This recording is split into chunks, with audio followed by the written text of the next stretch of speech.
This is Rise with Hope, bringing to you a message about the promises of God versus Plan B.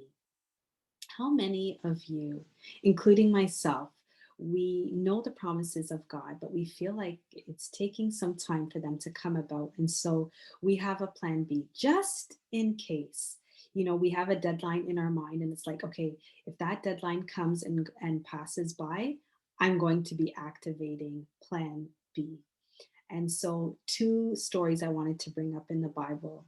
One was Sarah and Abraham in Genesis chapter 16. And God promised Abraham that he'd be the father of many nations. He promised that he would have his own son. And, they thought it was taking too long. And Sarah, his wife, decided, okay, we're not seeing the promises of God come about. And so she decided to have Abraham to sleep with her maidservant, Hagar. And Hagar had a son by the name of Ishmael, and Abraham was the father. And so that was plan B. Was that what God intended? Absolutely not. And so that's about timing and our desires. Sometimes we have desires, we have a certain deadline in our mind, in our heart, and it's like, if that passes, then I'm going into plan B and I'll do things my way. Um, and so that was the first story. The second one is with David and Goliath in First Samuel chapter 17. And David, he decided he is going to fight Goliath, the Philistine, a huge man who has won many victories in battle before. And this young boy decided he is going to fight Goliath. And so he did the opposite of what Sarah did. He didn't go into plan B. He was like, he's going to stand on the promises of God. And he said in First Samuel 17, verse 37, the Lord who delivered me from the paw of the lion and from the paw of the bear, he will deliver me from the hand of the Philistines. And he stood on that.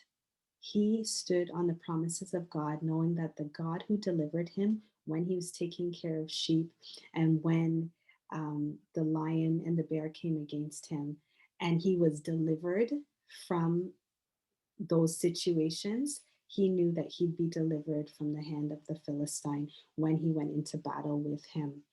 And he certainly was. David won the battle and he stood on the promises of God. And so in our lives, we have battles that we face. Do we stand on the promises of God or do we go with plan B? And so I wanted to bring to you three scriptures Proverbs 3:5. Trust in the Lord with all your heart and lean not on your own understanding. And we saw it in the situation with Sarah and Abraham. She leaned on her own understanding, she didn't trust in the Lord.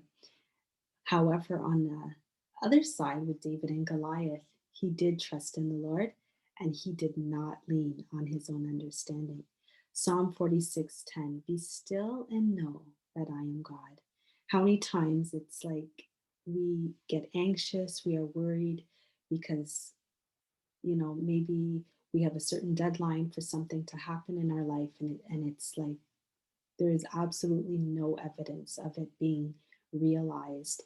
And so we're anxious, we're worried, we're frustrated, we're upset.